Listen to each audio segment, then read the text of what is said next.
Oh,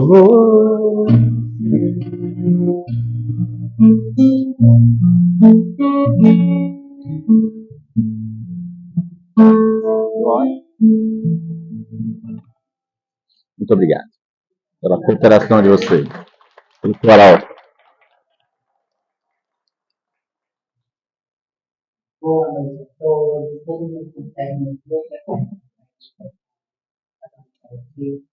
Gente, que alegria na nossa casa, tão linda, tão cheia. Obrigada pela presença do povo. Depois de ter irmão, muito obrigada. Obrigada. Alegria. Abri agora a janela da casa.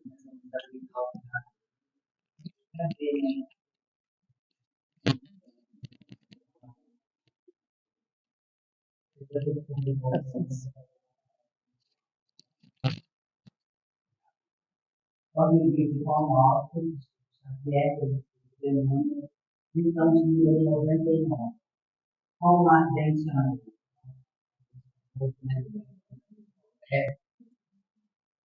Mas, sobretudo, tende a bem caridade muito para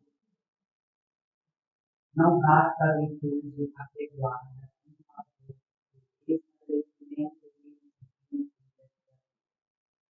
problema excessivamente debatido, solução mais demorada. Optamos individualmente o aviso apostólico e deixamos de ardente caridade bem falar, ensinar com vocês e crer sinceramente são fases primárias do ser. Imprescindível trabalhar, fazer sentir pontos, da verdade simplesmente aconselhada a outro, como as fachadas brilhantes que a experiência pode construir no mundo. Hoje alcançarmos a posição, a essência, sejamos compreensivos para com os ignorantes, vigilantes para com os transviados da maldade, pacientes para com os imperfeitos, serenos para com os irritáveis, e, sobretudo, manifestemos a bondade para com todos aqueles que merecem para os ensinamentos. Raciocínio pronto, habilidade de arte, com desenvoltura na terra, pode constituir patrimônio valioso, então, que falta coração para resolver esse problema, conduzimos e resolvemos o bem comum, é possível de converter facilmente em mais. Não nos detenhamos na piedade, busquemos vamos a terra, busquemos a frente. A caridade celeste não somente faz em irradia também.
gente, nós vamos ter uma maravilhosa coral.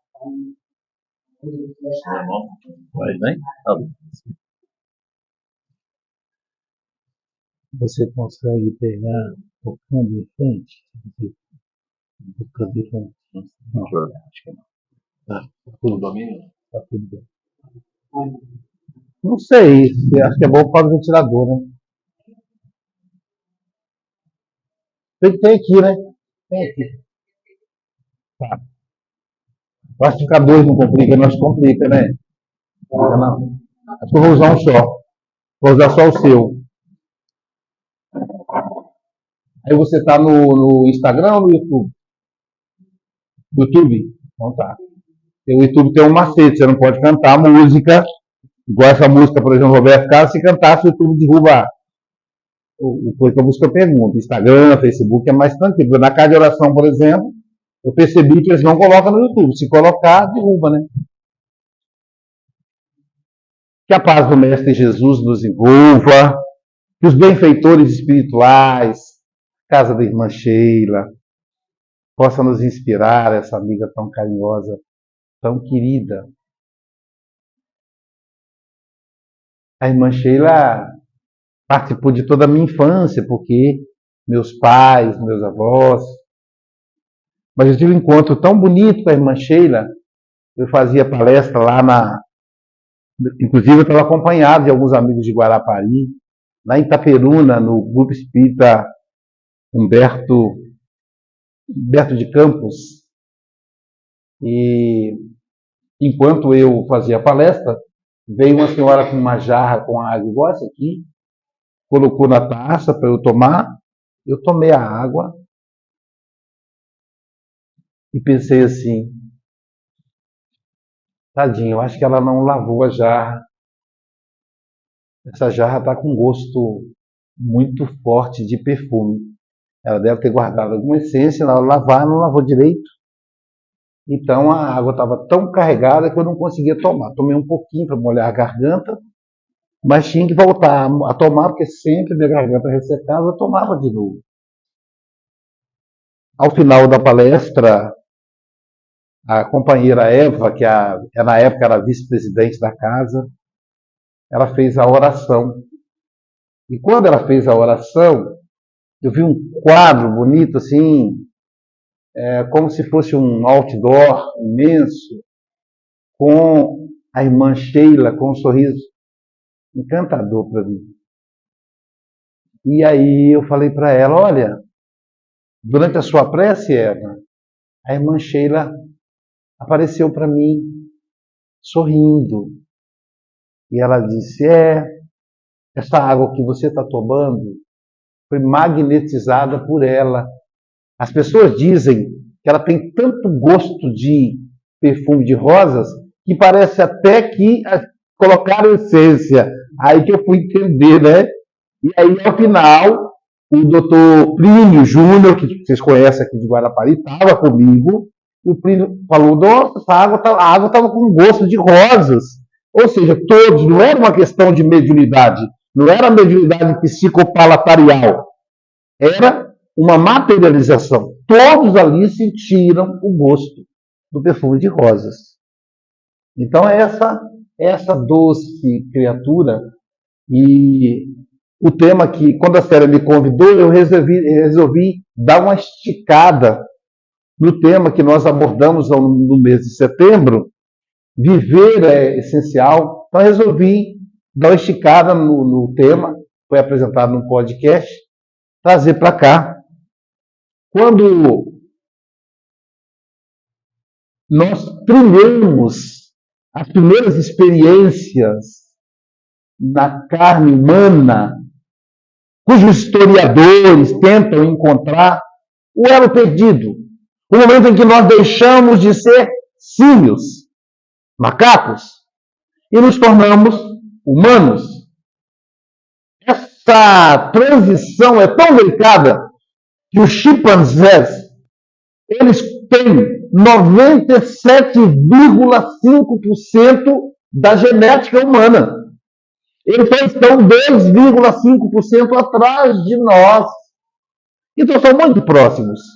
Portanto, para os historiadores é muito difícil. Eles tentam, pelo tamanho do cérebro, não da cabeça, mas da massa encefálica, identificar quando foi que houve essa transição. Eles encontraram na arqueologia ossadas de símios e ossadas de humanos, mas não conseguem encontrar essa transição. O Espírito Emmanuel, através das mãos de Chico Xavier, no livro A Caminho da Luz, diz que os historiadores não encontraram e nunca vão encontrar, porque essa transição se deu no mundo espiritual. Olha que interessante. Então, traduzindo, interpretando as palavras de Emmanuel, em dado momento o espírito humano reencarna num corpo símil e ele altera a genética desse corpo símil. E aí nasce o humano. Hoje explicado pela ciência com a decodificação do DNA. Eu me lembro na minha infância que o meu sonho nosso era, já pensou quando o DNA for decodificado, cada pessoa vai poder ter o seu próprio remédio a ser feito sob encomenda. Eu me lembro dessa, uma coisa tão distante. Hoje já está decodificado o DNA. E graças à decodificação do DNA, surgiu uma ciência chamada epigenética, que estuda o gene humano a partir da decodificação. E eles vão encontrar na nossa genética elementos emocionais, que até então não teria relacionamento com a genética. Então, por exemplo, a depressão, a ansiedade, o nervosismo, os tiques e outros transtornos até então estudado pela psicologia, pela psiquiatria, encontraram na genética. E mais uma coisa, nós mudamos o nosso corpo. Daí a tese de Emmanuel fazer sentido. Então o Aloísio, pai da Bárbara, que é a minha filha mais velha, é diferente do Aloísio, pai da Ana Luísa, que é a minha filha caçula. Porque eu alterei a minha genética a partir da caminhada na estrada espírita, a partir dos estudos codificados por Allan Kardec. À medida que eu vou amadurecendo, eu vou alterando a minha gênese. Então, uma pessoa pode nascer com a genética da depressão, porque herdou dos seus pais, e acrescentando a Joana de Anjos, nós temos também a nossa autogênese, a nossa autohereditariedade, que trazemos do passado, e a partir de técnicas como yoga, relaxamento, filosofias como o budismo, estudos do conhecimento de si mesmo, essa tendência à depressão pode ser alterada e eu não ter mais a tendência. Então pode ser que a minha filha mais velha, no exemplo, tenha herdado de mim a depressão e a mais nova não herdou, porque eu me modifiquei nesses anos. Então, se a modificação pode ocorrer no mundo material, logo ela poderá ocorrer no mundo espiritual. Mas o ser humano ficava sempre intrigado com a vida biológica, com a possibilidade de perder a vida. De que valeria tantas informações, tantas pesquisas, tantos esforços, e mais do que isso, os laços de afeto.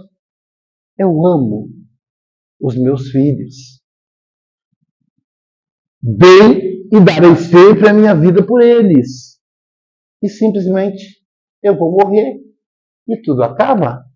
Não faz sentido. Todos os povos da antiguidade se incomodaram com isso.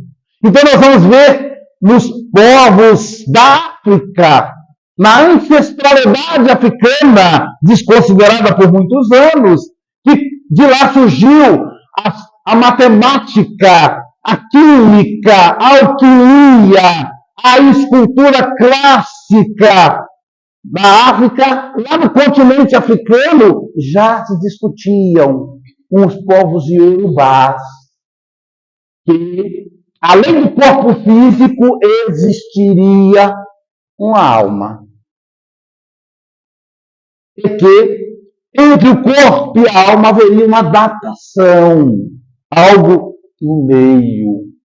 Mas não foram só os africanos que também influenciaram os egípcios. Para os egípcios, a vida após a morte era algo tão concreto, tão real, como equívoco. Eles acreditavam na ressurreição. Eles achavam que voltavam da morte no mesmo corpo. Então, o maior ato de um ser humano quando se tornava adulto era cuidar da sua mumificação. Todos os egípcios cuidavam de mumificar-se, desde os mais ricos até as pirâmides, aos mais pobres, que eram enterrados em pé na areia escaldante para que seus corpos fossem conservados. Acreditavam eles que eles retornariam e viveriam eternamente. Uma interpretação equivocada da vida espiritual, mas ainda assim muito importante, porque eles investiram na mumificação. Eles tiravam o coração, a massa encefálica, o fígado, as vísceras, tudo que pudesse apodrecer o corpo, para que não atrapalhasse a conservação desse mesmo corpo. Os reis eram sepultados com 40 esposas, 3 escravos, e todos morriam, porque esperavam ele voltar. Como ele não voltava, morria todo mundo. Quando encontraram as múmias, os sarcófagos, encontravam ossadas, que pelo tamanho do crânio deduziam que eram das esposas, das mulheres, porque as mulheres têm a cabeça maior que os homens, de acordo com a arqueologia. Então, os egípcios também acreditavam na vida após a morte. Se a gente pensar na Grécia, os gregos acreditavam na vida após a morte de uma forma fundamental. Platão, Aristóteles, o deus Apolo tinha a sua pitonisa, a sua Pítia, uma sacerdotisa que trazia a mensagem do mundo espiritual do deus Apolo, Deus com D minúsculo, portanto, o espírito Apolo, para aconselhar os gregos, os atenienses e até mesmo os espartanos para a guerra.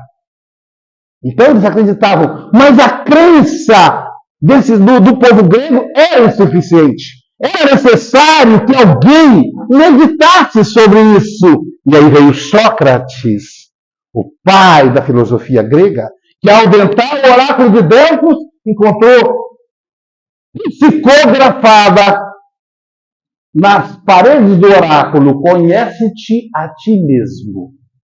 E a partir daí ele construiu a sua filosofia.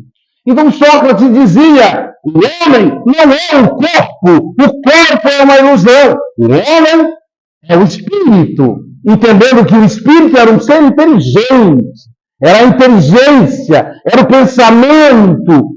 Sócrates pagou a sua comprovação com o sacrifício, com a morte, com a pena de morte.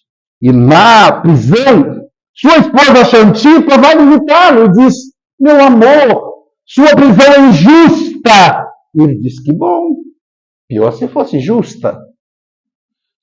Um dos seus discípulos, filho de um político importante, diz: mestre, eu subornei os carcereiros. No entrar da noite, eles deixarão os portões abertos, para que o senhor se vá, porque é injusto o que fizeram contigo, mestre. Disse: aí, se você fizer isso, aí então eu serei crime. Mas o senhor está preso. Ele disse: não estou preso. Ninguém pode me prender. Minha alma é livre. A única pessoa que pode prender a mim mesmo sou eu, com meus vícios. Você não entendeu nada, meu filho. E o jovem, choroso, depois de ter gastado com os carcereiros, diz: então deixe que eu construa um grande sarcófago. Eu até fiquei pensando, Jeff, já pensou eu em espírito voltar e encontrar um sarcófago gigante no cemitério, o gosto daquele bem tradicional, aquele cemitério lá do Coroado, então aquele ali perto da praia, e pesquisar: aqui jaz Aloysio Silva. né? O esposo da Jair escondeu as pessoas, mas tudo bem. Então, o jovem teve essa ideia. E Sócrates disse: você não entendeu o que eu lhe ensinei. Eu não estarei lá. Lá estará apenas o resto do meu corpo, que é uma ilusão, que é a corrupção do espírito. Do pensamento socrático, seu discípulo Platão vai elaborar uma espécie de mundo para esse ser, para o espírito, que ele vai chamar de mundo das ideias, registrado num livro chamado A República. O livro A República de Platão é o livro mais antigo que descreve o mundo espiritual. Ele vai dizer lá, no mundo das ideias, tudo é diferente. A obra platônica foi tão fundamental que mais tarde, para que o pensamento cristão tivesse uma lógica completa para aqueles que seguiam, Santo Agostinho, um dos pais da igreja, que era também filósofo, vai trazer o pensamento platônico escrevendo um livro chamado A Cidade de Deus, falando do mundo espiritual.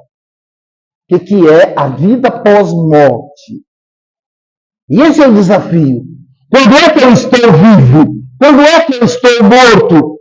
E a pergunta é, se eu não sou daqui. Aliás, tem uma música da minha infância que dizia, eu não sou daqui, eu sou do lado de lá, sou da terra das palmeiras, onde canta o sabiá. Olha que lindo.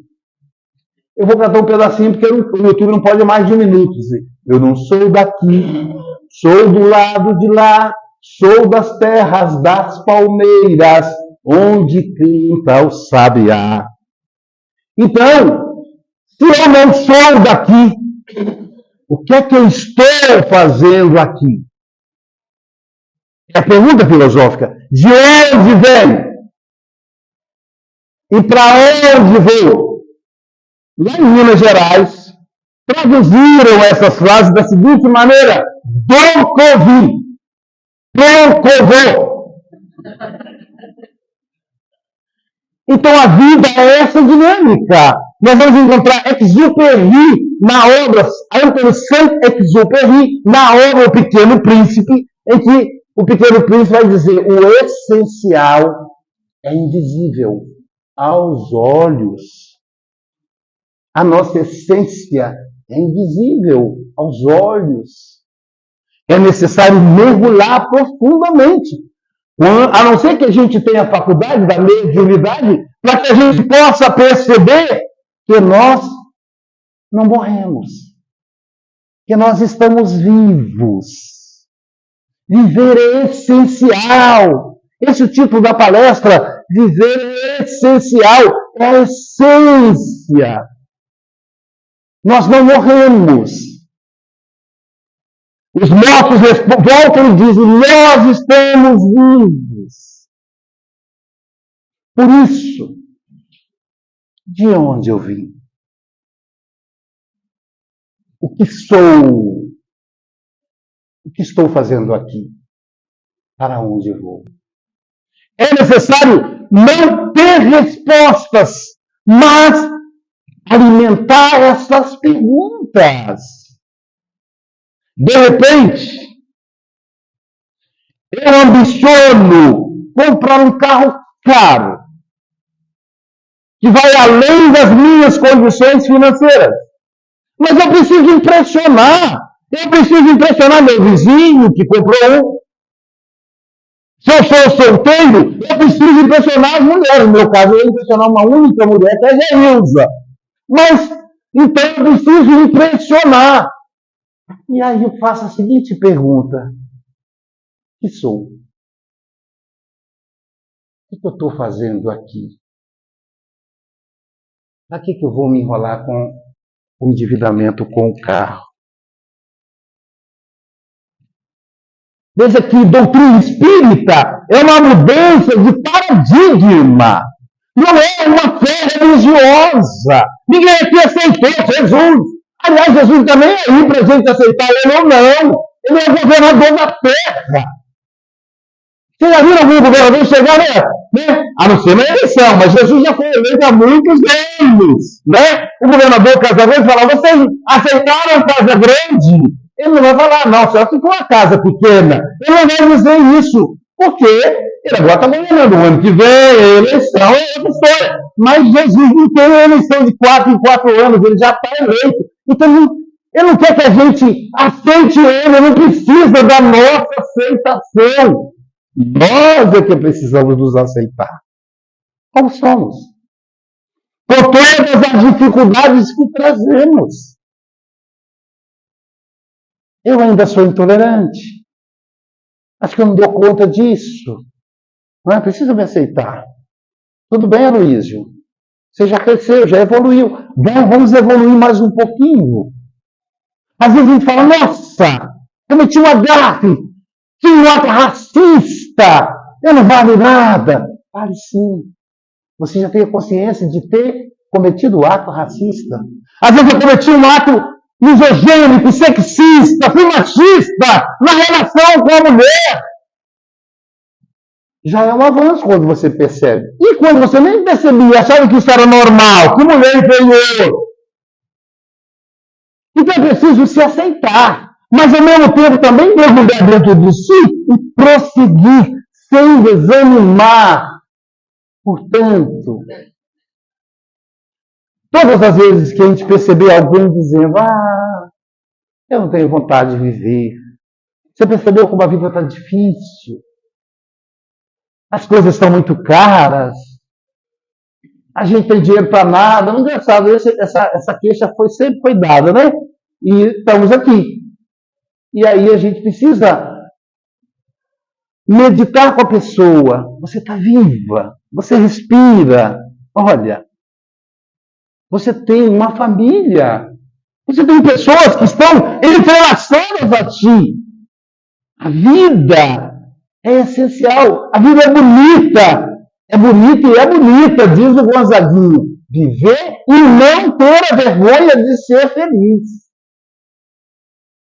Cantar e cantar a beleza de ser um eterno aprendiz. Então, a gente está sempre aprendendo, porque nós estamos numa trajetória em direção acima. Nós somos viajantes do universo. Então, eu preciso perceber a alegria.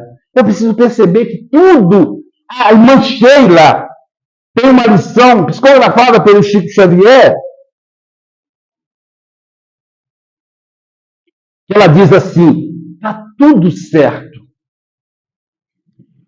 Você nasceu na família certa.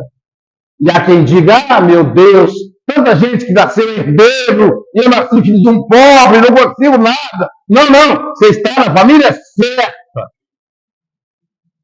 Está vivendo a experiência profissional certa. O Jefferson fala, eu podia trabalhar com ouro, pedras preciosas, e aí, ao invés de tocar o violão, tocar guitarra. Não, você está vivendo a experiência profissional certa.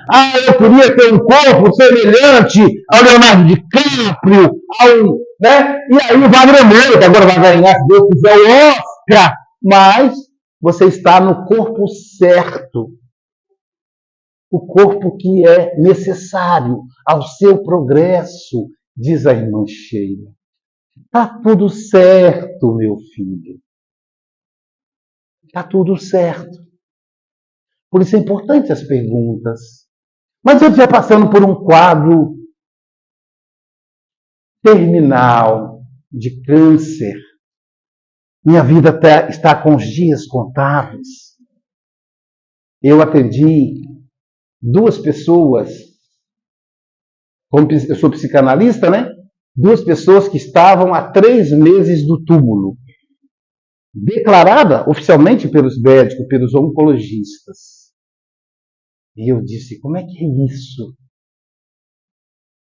Eu vou morrer daqui a 3 meses.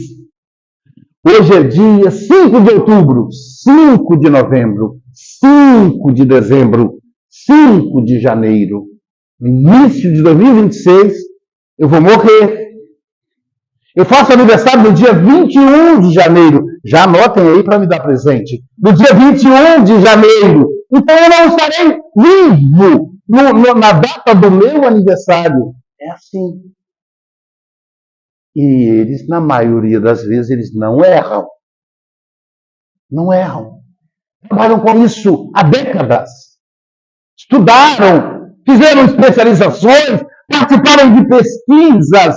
Não, eu tenho fé no Senhor Jesus Cristo que eu não vou morrer. Vai porque ele falou que vai. O Leandro e Leonardo. Então, o Leonardo sobreviveu, né? Aí o Leonardo... Não, é o João Paulo e o Daniel. Aí o Daniel estava contando do João Paulo que o médico falou com ele, dizendo que vieram 3 médicos para dar o diagnóstico. Foi o Leandro mesmo? Foi o Leandro mesmo, né? Então, vieram 3 médicos para dar o diagnóstico. E aí, ainda bem que eu tenho aqui os meus assessores que vão me corrigir. 3 médicos para dar o diagnóstico. Aí ele disse, veio o primeiro e falou assim, olha, o quadro dele requer cuidados. Veio o segundo e disse, aí eu pensei, graças a Deus, requer cuidados, quer dizer, está bem. Veio o segundo e disse, olha, o quadro dele é delicado. Aí eu já comecei a ficar em dúvida. Veio o terceiro, era um japonesinho desse tamanho, ele falou, meu Deus. Depois disso eu tomei um terror de japonês pequenininho.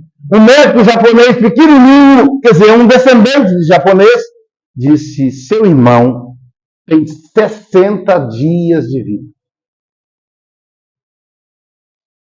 E ele disse, não falei para o meu irmão. Ele viveu 62 dias.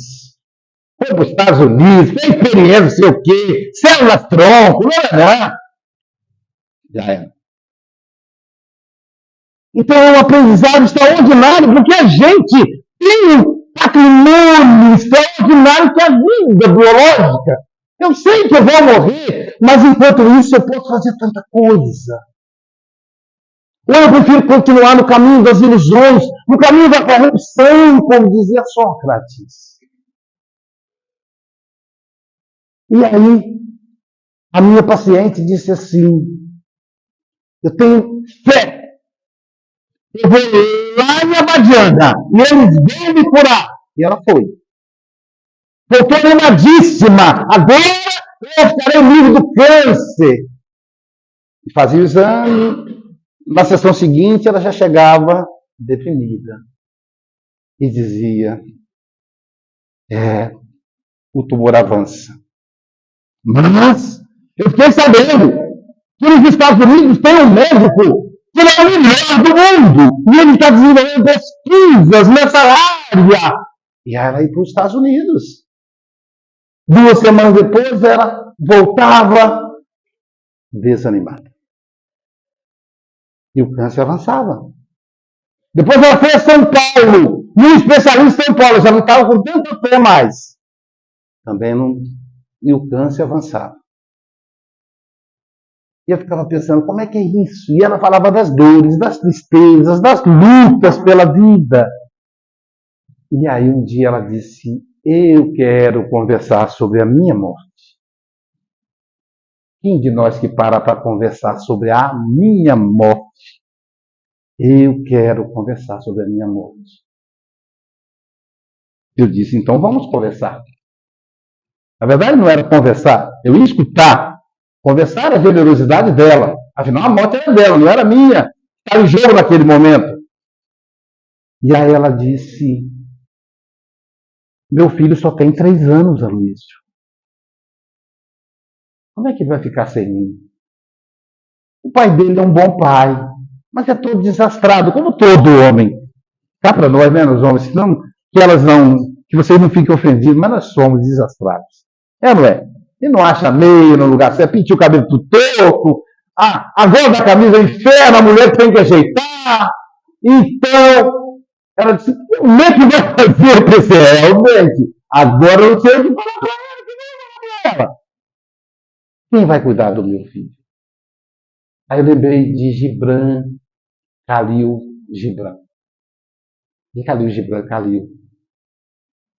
na obra do profeta, em que ele diz: vossos filhos não são vossos, são filhos da ânsia do mundo, são como pássaros.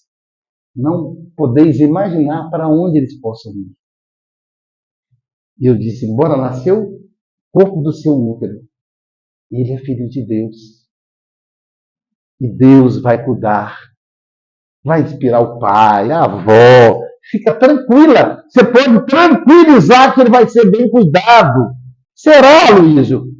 Tenha certeza. 3 dias depois ela desencarnou. Então a vida é essa oportunidade imensa de caminhar com alegria cada momento que estamos aqui, porque nós não somos daqui, como diz a música. O nosso querido Bituca, nosso Milton Nascimento, vai fazer uma metáfora da estação do trem. A vida é uma viagem num trem. Eu até propus a Jair da gente pegar essa viagem Vitória Minas. Dizem que é uma delícia na ida, porque depois fica cansativo se você voltar, porque são 12 horas sentado. Aí na volta a gente volta de outro jeito. Mas na ida de trem. Então, o trem é o seguinte: ele para numa estação, alguns sobem. A gente vai ver de vez em quando alguém falando: chá, revelação, nasceu o filho fulano. Está subindo, está entrando no trem. E aí o trem vai. E passa a estação da infância. E passa a segunda estação, igual o metrô em São Paulo, Rio de Janeiro, passa a segunda estação da adolescência. E aquela agitação, que é bebê, que é jogando inferno da adolescência para os pais. Depois vem a estação da juventude, a fase da amizade. Eu tocava violão, sabia, Jefferson, na minha juventude, na mocidade espírita. Cheguei a tocar 103 músicas. Como eu não conseguia aprender música de ouvido, eu tinha que decorar as notas maestras. E aí eu percebi que não tinha vocação e desisti. Foi covardia, podia ter continuado numa próxima encarnação, talvez eu pegasse de ouvido. Mas eu ficava tão ofendido que tinha um amigo meu que ele não tocava uma nota de violão. E ele que afinava o violão para mim. Era tão incompetente que eu não conseguia diferenciar uma corda da outra. E ele pegava e falei: sol, eu acho que é sol. E ele conseguia afinar o violão. Que palhaçada! Ele nem sabe música, afina o violão. Eu estou me esforçando e não consigo afinar o violão. Aí me acovardei e desisti. Eu volto mais quando chegar na velhice, né? Que eu só tenho 61 anos, quando eu chegar na velhice, quem sabe? Então, a barba branca delicia, o cabelo também. Então, e agora eu nem sei porque eu estou contando isso. A estação, aí passa a estação da adolescência, a estação da juventude, das amizades, das músicas gostosas. Depois vem a estação da fase adulta, o pai cobra ganhar dinheiro para sustentar os meninos, 5 meninos, 60 caixas de leite por mês, Jesus Cristo, paga conta aquilo tudo. Aí os filhos casam. Aí vem a estação da velhice.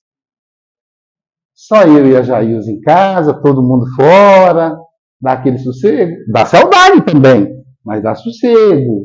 São as estações. E aí chega um momento, uma estação, que o trem para. E aí a gente tem que descer. A gente tem que desembarcar. Chegou o nosso ponto. Aí quando o trem parar, eu vou dizer: Cássia, é sua vez. Vou mandar a Cássia no meu lugar. Não pode. Né? Quando chega a estação, a gente tem que descer. E quando a gente desce do trem, e na trem aqui eu me refiro ao meio de transporte, que é mineiro, tudo para mineiro é trem. Né? Então eu me refiro especificamente ao meio de transporte. Lá em Portugal, comboio, exatamente. Lá não é trem, é comboio. Então a gente desce. E quando a gente vai descer, sabe o que acontece? Talvez o trem seja tão confortável, desconfortável, mas a gente se acostuma com tudo e fala: não quero ir embora, não.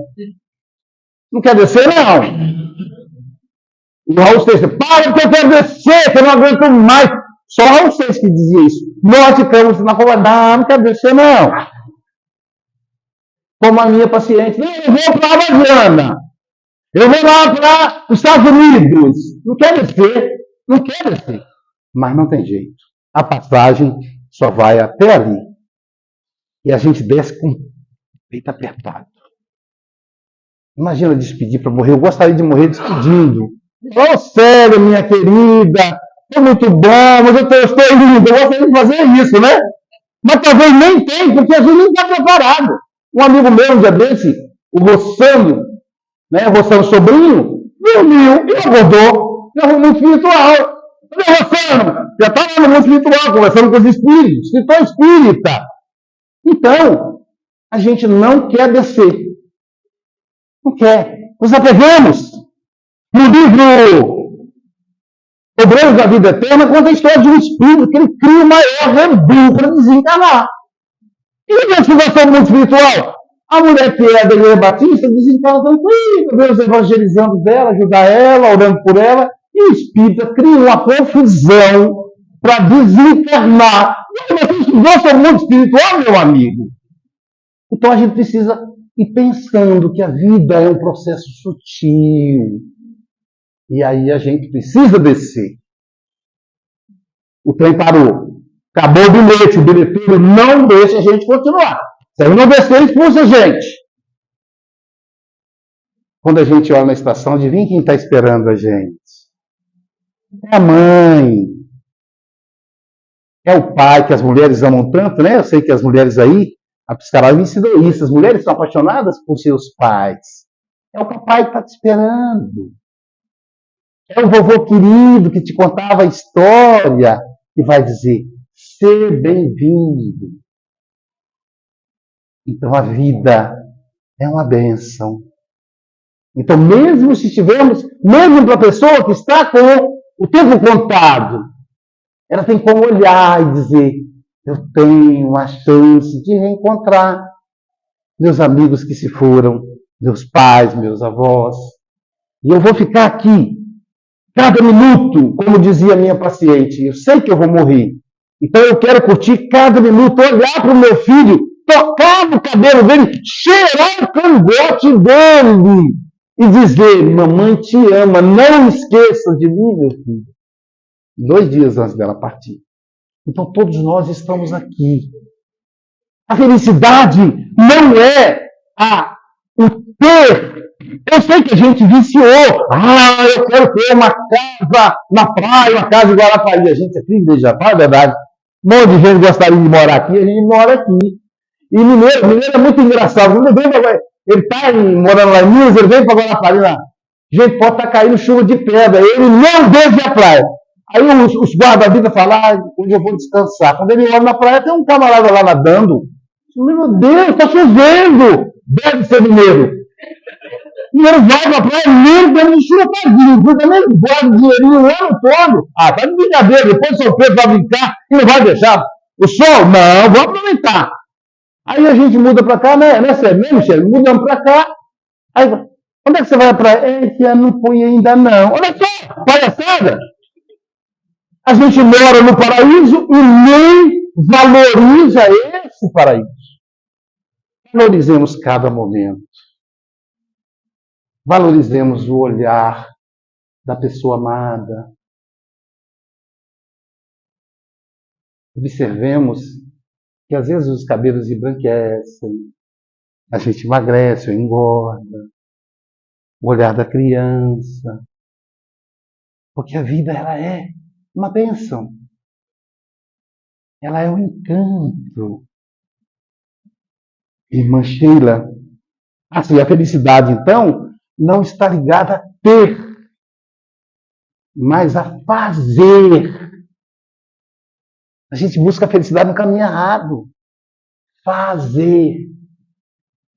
Nas quartas e sextas, a Nilce, a Célia, a Cássia, elas se reúnem junto com o Renato, para fazer a marmita para as pessoas em situação de rua. Eu vejo lá alegria. Um dia eu estava lá querendo lavar a panela, a Nilce falou, não, senhor, a panela que não sou eu. A senhora como é? Ela é encantada com a panela, né, Célia? Como ela Olha só, passar o bombinho na panela é prazer para ela. Como é prazer picar o legume, como é prazer distribuir alimentação. O Renatinho fica encantado, ele tenta inventar moda. Dinheiro que não tem, ele junta, faz um quibe porque não tem carne, para dar alegria para o outro. Isso é a verdadeira felicidade, servir. E a irmã Sheila, apaixonada pela sua tarefa de enfermeira da Cruz Vermelha durante a Primeira Guerra Mundial. Fogo cruzado. Na Primeira Guerra, ainda não existiam os mísseis. Graças a Deus não existiam, não deveria existir nunca. Porque a guerra naquela época era de soldado contra soldado. Não eram as crianças, como acontece lá na Palestina. Não eram os idosos. Eram soldados contra soldados. As trincheiras. Para quem não viu ainda, a trincheira é um buraco que você cava e você fica ali, debaixo da terra. Você levanta a cabeça, por isso que eles usam aquele chapeuzinho arredondado, que é a prova de bala. Você levanta a cabeça, olha e atira, e volta para debaixo. Fica ali. E aquelas trincheiras são horríveis, porque quando chove, imagina, alaga. Eles morrem afogados no meio da lama. Vida de soldado não é fácil. Estão ali pela pátria. E a Sheila socorrendo os alemães. De repente, a Sheila percebe que um grupo de soldados estão feridos. Alguns perderam a perna, o braço. E ela, como enfermeira, precisava dar o socorro, o primeiro socorro. E ela é alertada pelo chefe dela. Não vá, Sheila. É fogo cruzado. Se você for, você pode morrer. E ela diz, mas eu não posso deixá-los morrer no sofrimento. Eu preciso dar um socorro. Não, Sheila, não é possível. E ela, então, com muito cuidado, vai arrastando-se até o lado onde estavam os feridos. E, de repente, Sheila sente uma picada de inseto. Tinha muitos insetos na época. E toma. Não era uma picada de inseto. Era um tiro que levou a óbito imediatamente. E a Sheila dorme. Imediatamente, segundos depois, ela ouve uma voz: desperta, Sheila! Desperta, Sheila! Eu sou Adolfo Bezerra de Menezes Cavalcante, a trabalhador de Jesus. Não dorme, nem no momento da morte. Desperta, minha filha. Temos soldados desencarnados que ainda acham que estão vivos e precisam do socorro. Essa é a nossa Sheila. Que Jesus nos abençoe agora e sempre. Muita paz.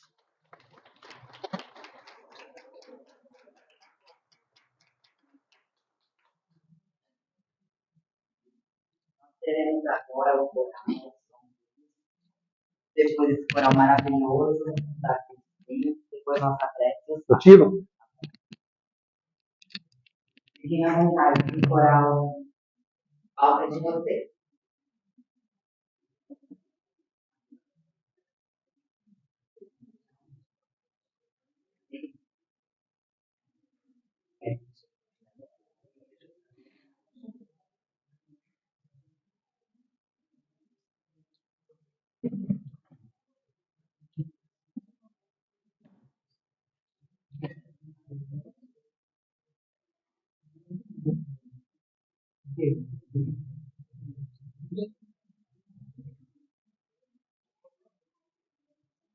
Chegar na casa.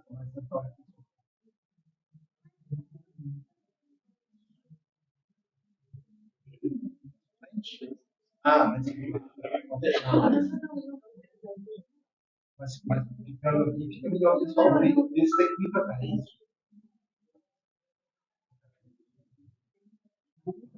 Mas vai mais, vem para cá, cheio.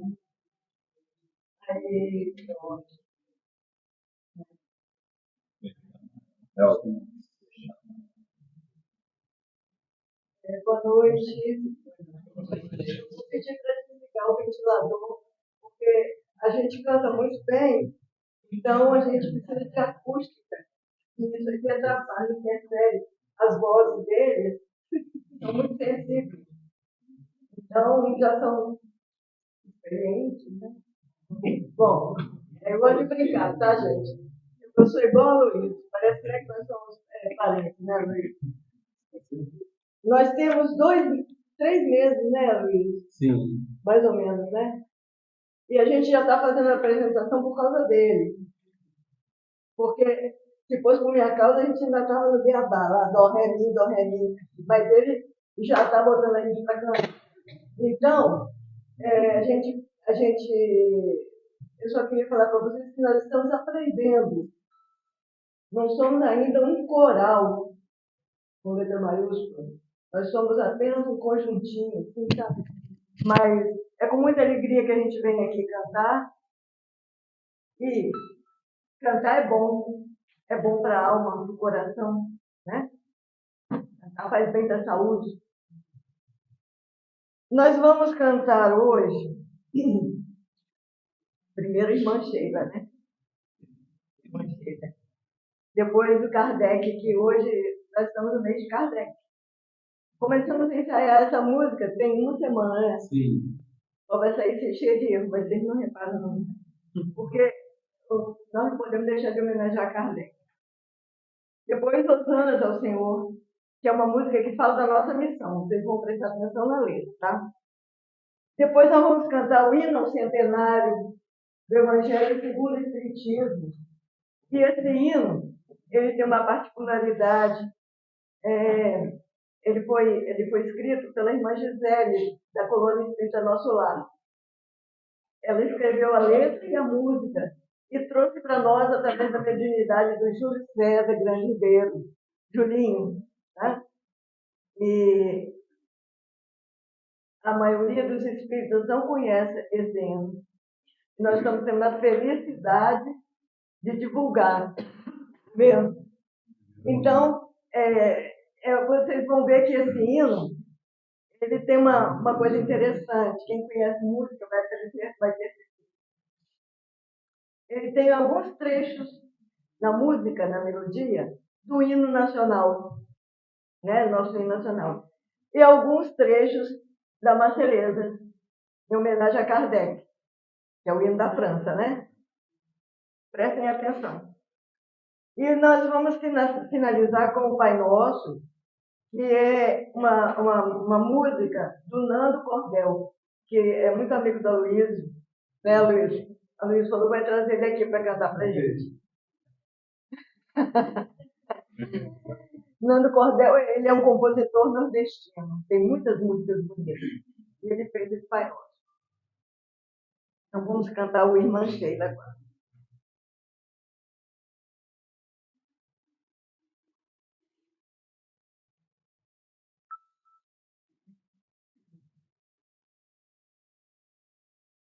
Meu piano aqui não está funcionando bem hoje, não.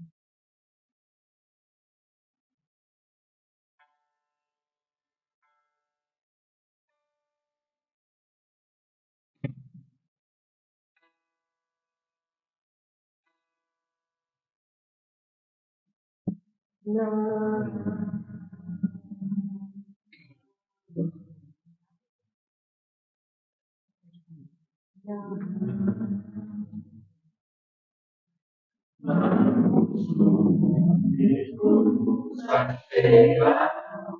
Numa alegria sem fim, canta como os passarinhos que esvoaçam no jardim.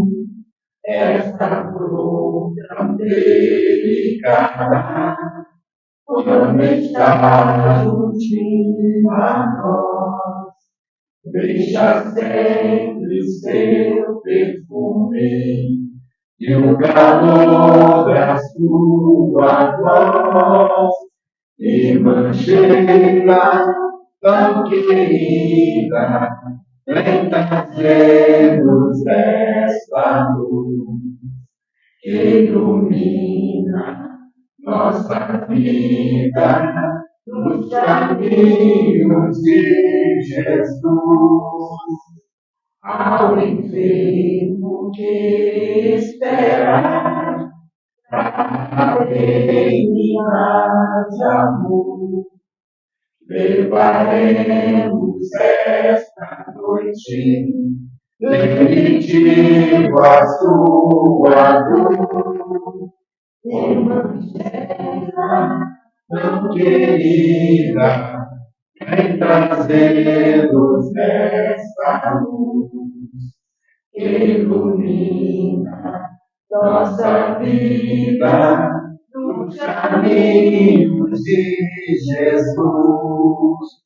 Ao enfermo que espera para reinar amor, levaremos esta noite lenitivo a sua dor, como bom samaritano,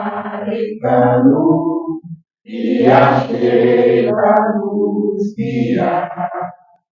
Chegaremos confiantes, sempre alegres a cantar, e mancheira tão querida, vem trazer-nos esta luz que ilumina nossa vida nos caminhos de Jesus.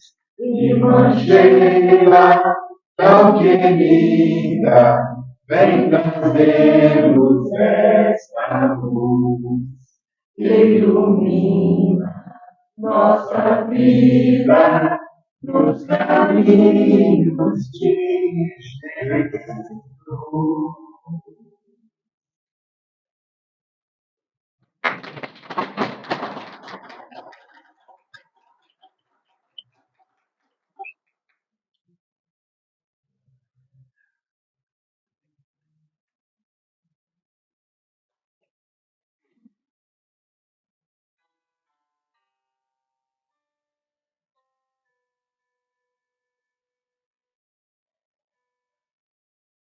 Venho dizer, vem, Venho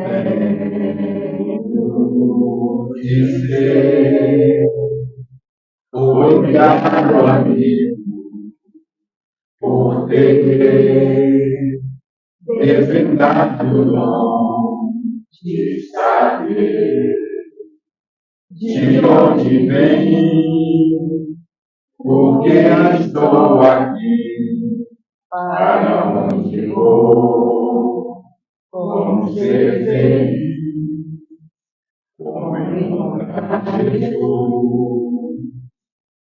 como ser trabalho, ordenando, consolador, que nos trouxe o Cristo redimido, e a nossa fé hoje é raciocinada, não há mais nada o que temer, apenas caminhar.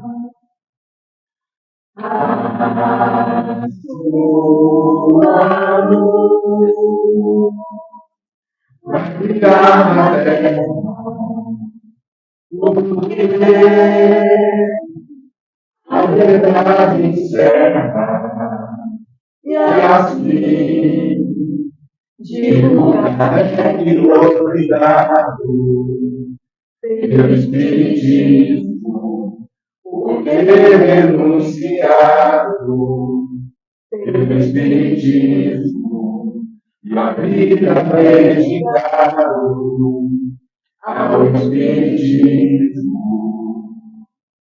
A sua luz vai brilhar na terra, porque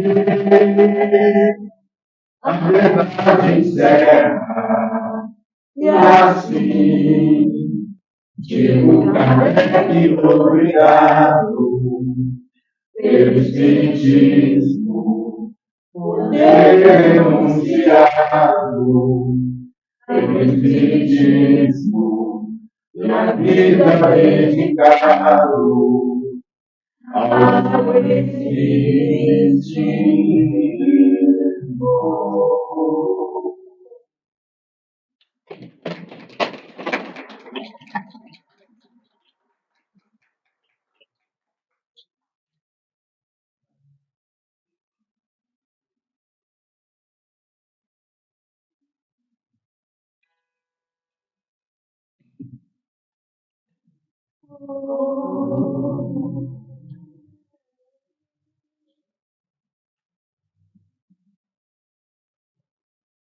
Você não dança.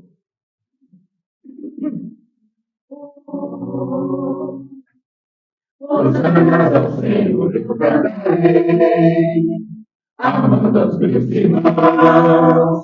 Minha missão não é só cantar, não é só cantar. É muito mais, é muito amar.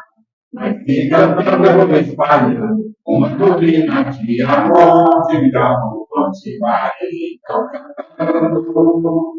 Hosanna ao Senhor, mas se cantando eu vou espalhando uma doutrina de amor, continuarei cantando. Hosanna ao Senhor, hosanna ao Senhor, eu cantarei, amando os meus irmãos. Minha missão não é só cantar, é só cantar. É muito mais, é muito amar. Mas se cantando eu vou espalhando uma doutrina de amor, continuarei cantando. Hosanna ao Senhor, mas se cantando eu vou espalhando uma doutrina de amor, continuarei cantando. Hosanna ao Senhor.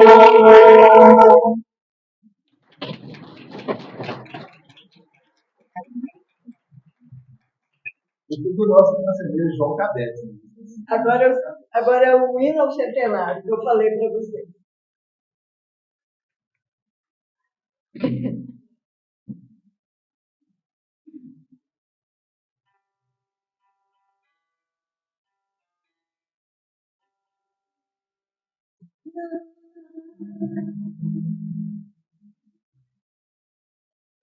Envolvidos na luz do Evangelho cristão, despertando na terra vocês, Allan Kardec, o missionário, difunde a fé consoladora, alicerçado na boa nova, leva a mensagem libertadora. Avante, vamos, espiritistas, da pátria amada do Cruzeiro, que vossas vozes congregadas se agigantem na exaltação do Evangelho ao mundo inteiro.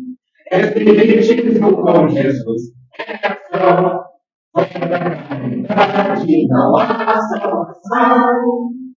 Recolhemos a sorte da obediência, prosseguindo em Jesus o roteiro do Evangelho, já centenário, que nos oferta o Espiritismo.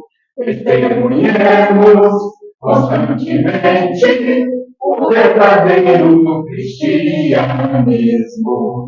Avante, mãos espiritistas, da pátria amada do Cruzeiro, que nossas vozes congregadas se agigantem na exaltação do Evangelho ao mundo inteiro.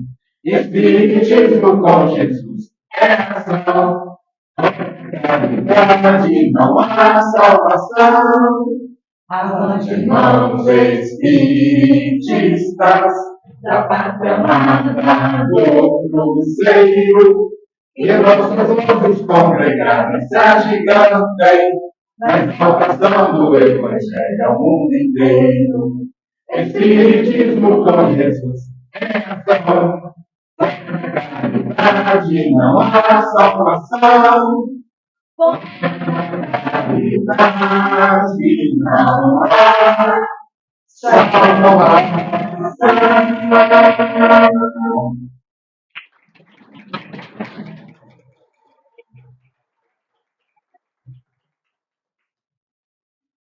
E agora, para finalizar, o Pai Nosso.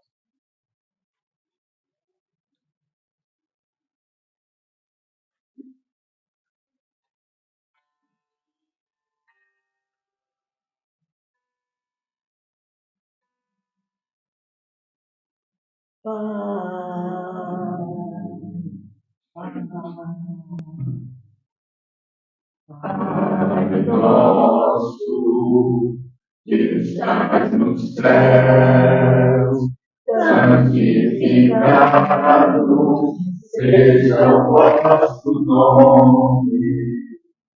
Venha a nós o vosso reino, seja feita a vossa vontade, assim na terra como no céu, assim na terra como no céu.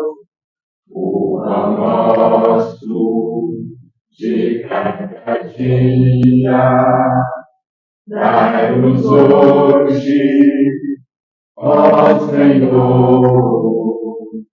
Perdoai as nossas dívidas, assim como perdoamos aos nossos devedores. Não deixeis cair em tentação, mas livrai-nos de todo mal.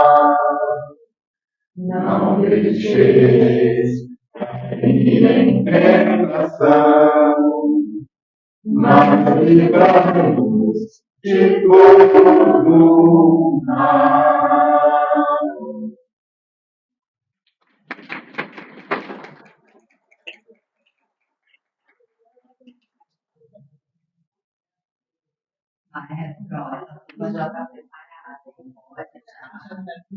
E a nossa web design estava, vou deixar esse cartaz aqui, que é um convite para vocês poderem participar do coral. Não é esse coral, é o coral de Guarapari. Então a gente tem gente do Bezerra de Menezes, da SGE, do Neger, tem várias casas, né, compositores que não é um coral da SGE, mas o coral é som e luz, porque é da nossa cidade, tá bom? Lindo demais. Muito obrigada a todos vocês.